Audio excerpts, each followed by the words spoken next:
us from the right side, Mathew Joseph. Give him a big hand for Super League Kerala.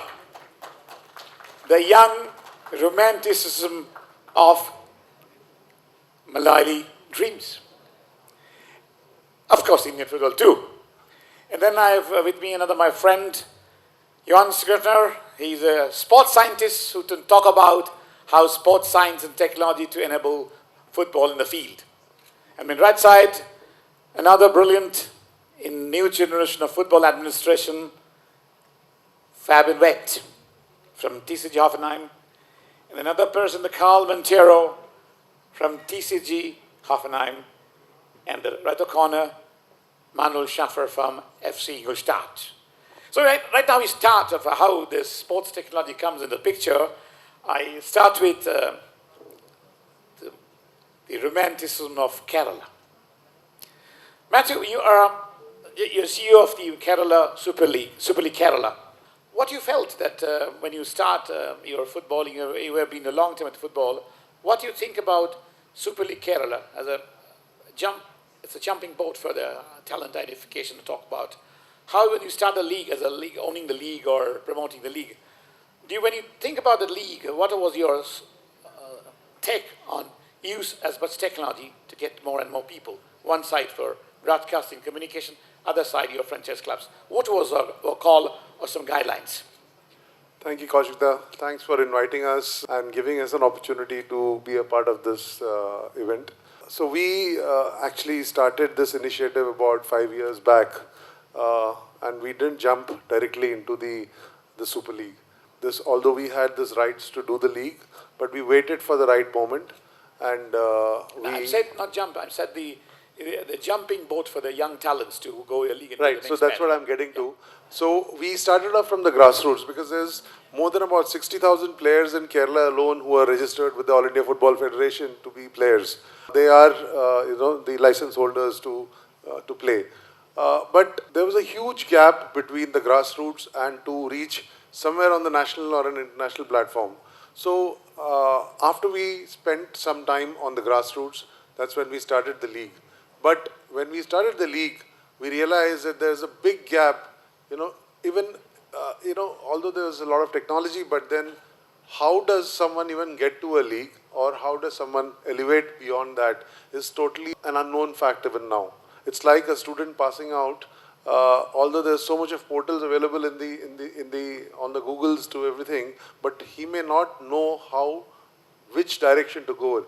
So same way for the over 60,000 children who are there in the Kerala football, right now the situation is that people do not know their trajectory in which way they can lead to what is a kind of a thing. So this is what we are trying to do now. It's become more of an aspirational league, although we ran a very successful and professional league called the Super League Kerala. But what we are trying to do is always connect down to the grassroots, give them the opportunity, developing platforms for them so that right from basics of getting professional training, and that's where you've also helped us with the German Football Association or with DD. So we are looking at associations like them because these are countries and clubs which have over a period of time evolved and the technology has been there. So along with that, obviously the biggest challenge after that was the broadcaster. So that's something which we've also fixed. It's like in our country itself, so many languages spoken and big football pockets are there. So unless we are able to offer them those kind of solutions, just to put in money and just to have many commentaries going on gets very difficult. So right now with the OTT platforms and like we were broadcaster on the Star Sports, we were on the Hotstar Disney, but then how do you address all these markets or the states? So with this kind of a technology, it definitely helps us and cuts the costs drastically. Yes, great. Mathew is talking about the league. It's a nice word he said, the league for aspiration. This is important when the technology comes into the picture. It's a really good thing, this Super League Kerala, this kind of initiative to get Indian football in the next level, Mathew. Now I come to the point which is talk about a little bit of marketing administration. I'm leave it a little bit on Carl Montero. He's in responsible sponsorship and the marketing stuff. So, Carl, we just think about how this technology in sports, in terms of communication, in terms of developing the game, how the technology influence your radio procuring their sponsorship deals on moral commercials. So yeah, first of all, thank you for being here. Thank you for inviting me. So we had the media guy, we had the sports guy, now the marketing guy. Yeah, so for us in marketing, and that's not new to you, we use a lot of data. So we have to understand our target groups. We have to understand their behavior. So we use actually quite normally a big amount of data, which we in sports it's. I don't know, quite common that we collect a lot of data, but we somehow don't use it in a way that because as Jan said, we test, not guess, which is quite important. So this side is new for us in our commercial storytelling because it gives a new angle, so I can work together with IT companies in a more deeper way. So IT company and our main sponsor is SAP helps us really to understand and decode sporting data, and we can leverage this sporting data and we can also tell a story with that. So that helps us, of course, besides all the stories we have, besides the sporting world is like, you know, we sell LED boards, we do merchandising, so we do basically everything what everybody else does. And as Jan explained, we are a very small club in size of population, but we are actually a very big club because we have to work smarter, we have to have a different approach, and that is something we try to commercialize as well.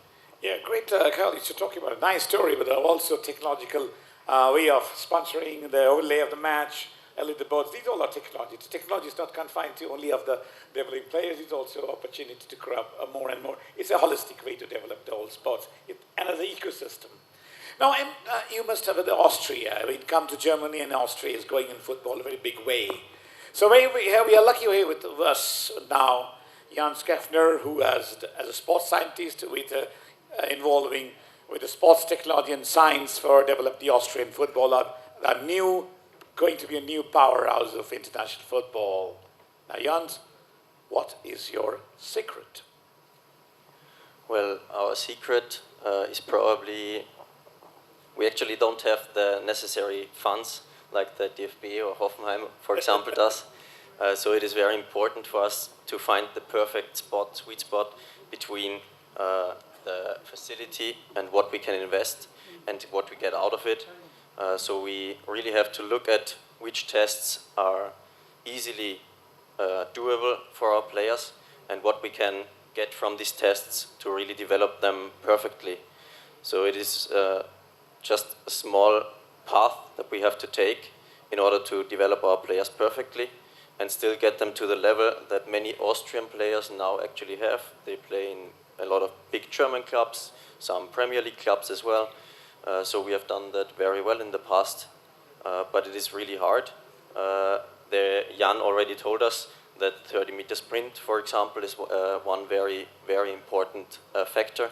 So we really focus on the few absolutely important tests that are easily doable, that don't cost too much, and where we don't need the big facilities because we simply don't have that amount of money, which is probably a good way for India to start as well, to not invest too much and then have data that we can't work with at the very start, but only do the necessary tests so that you can still develop the players individually and specifically while still having resources for other projects as well. Yeah, but just one question of mine always. Your very structured approach, for example, you're very successful, Albi Salzburg's doing for developing players and selling to the world. It's a classic example of this use technology. And what do you mean it's not just fun, the important is innovation. What Johannes said prove about it's 3266, the only size of the whole village and conquering the world over the football like this. What is a recipe of success? I'm not talking the funds. What's the basic recipe of the success you suggest to develop Indian football, like a Super League Kerala, the aspirant league, a newborn league, we can call it, because also Austria comes up with a very, it's also going to be a giant, already have your Spitzenmark in the last Euro and your last results of the LAZ Austria. And what is your suggestions to the Super League Kerala or the Indian football clubs, leagues, to what kind of technology they should talk about, and what's the basics they talk about, and not on the technological aspect, talk about what to need to do on which follow the pathway of technology? Well, we already heard that the best way to develop talent is to really choose what you do with them individually. You can't just do one thing with everybody, because that won't work out. Everybody needs something different. Some players have some limitations in some aspects, while they could be great in another aspect. So these tests just help you. The innovation is really necessary to make sure you know where you can develop players and where it is unnecessary to invest resources, which are obviously limited. It is really, really important to choose the right things to do, to adapt the training on that part, and then if you have the individual players, you can then start to look at different places where maybe it is a little harder to get the absolute best out of. Yeah, thank you, Jans. You talk about the right directions and talk about the more strategic approach to develop up from the basics to the upscales. Thank you, Jans, for your nice insight and guidance to how to develop sports technology and football technology to league like Kerala, Super League Kerala, and other aspirant leagues or aspirant clubs to be there. Now I come to the point to Fabian. Fabian, you have a very good, you have seen from your childhood the club you live. The club is in your heart. And when you come back in the club to make a bigger international way, so what is your think about your talk? What is your feel that technology, how technology make as a brand to the international world of communications, because you're heading the international division? Yeah, it's quite interesting because I've been in the position of young talents where you're pretty good in what you're doing. You're pretty good at cricket, you're pretty good at football, and then all of a sudden you get the opportunity to transfer to a bigger club, right? And then typically you have like 3 different routes that you can go. One would be, I go to this huge club in a big city where everyone knows, but typically you don't have, if you look in all of these different youth levels, including the professionals, you typically don't have that transition rate in making it all the way pros at the club. Then you have other, let's say, one level below clubs who have a great transition rate into making it into their first division team, but you maybe have some doubts in how good their talent development process is. And then Hoffenheim try to differentiate themselves from it. They try to provide them with a validated methodology to making it to the highest level possible for the individual athlete. And that's what was so exciting to me, because I have been an academy player at Hoffenheim for 6 years, I think. But I didn't make it to the pro. Now if I look back at my data, which Jan gave me access to, I know why I didn't make it to the pros. But what's really crucial here is it's a validated model, because we are doing this since almost 16 years now. First of all, the first years you're using in building your methodology within the club, but then we are gathering data for almost a decade.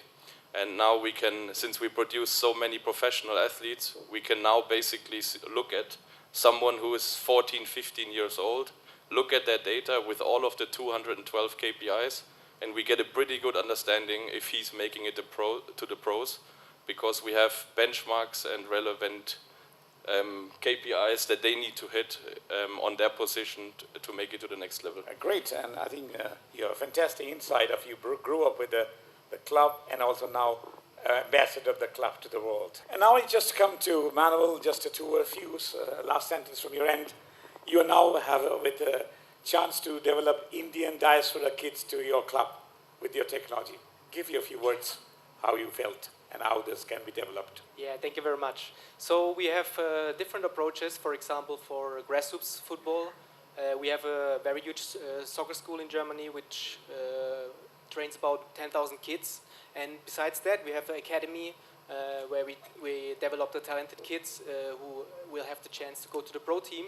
So these two projects, or these two different approaches, we can bring to India. So one step is grassroots, and grassroots means reaching many people, many kids, and then selecting from these kids the best to go to academies. And this is something we can bring to India. And also you talk about the video tutorials, which Yes. can be a great idea. Yes, and for all of these grassroots kids, we can create videos from our coaches in Germany where the kids can learn the movements, different passing techniques, and so on. And with AI, they can upload the video, and AI can rate their score, like how good they are performing it, and they give them feedback. And so they can continuously move on, and also we have the chance to see their talent and bring them to academies in India. And Also to for develop Indian them diaspora further. you talk about. Sorry, yeah. Indian diaspora kids is going to study as well. Yeah. So I think, Manuel, it's a fantastic your approach to get the technology to the mass, to the easy to upload, and then the back-end technology. So this is a fantastic subject we're talking about, the leverage technology to elevate sports arena across the world, not only in India. Sports is a global phenomenon. So it's our pleasure to have today's discussion and panelists. One thing we can sum up: sports technology, it's also a sports intelligence which comes up with emotions. Thank you for our esteemed panelists for a wonderful session, and thank you for the audience for hearing us. Give a big damn. Thank you, Mr. Moulik. May I request all the panelists to please come down, and also the earlier ones who were with us earlier. Please come. We will start with Mr. Kaushik Moulik, the moderator of the session and the architect of the session. Yes, please go ahead. Mr. Kaushik Moulik. Mr. Jain, Mr. K. Domholz. And may I say Mr. Didi. Yeah, really. Mr. Johannes Grafinger, Mr. Mathew Joseph, Mr. Fabian Wett, Mr. Carl Montero, and Mr. Manuel.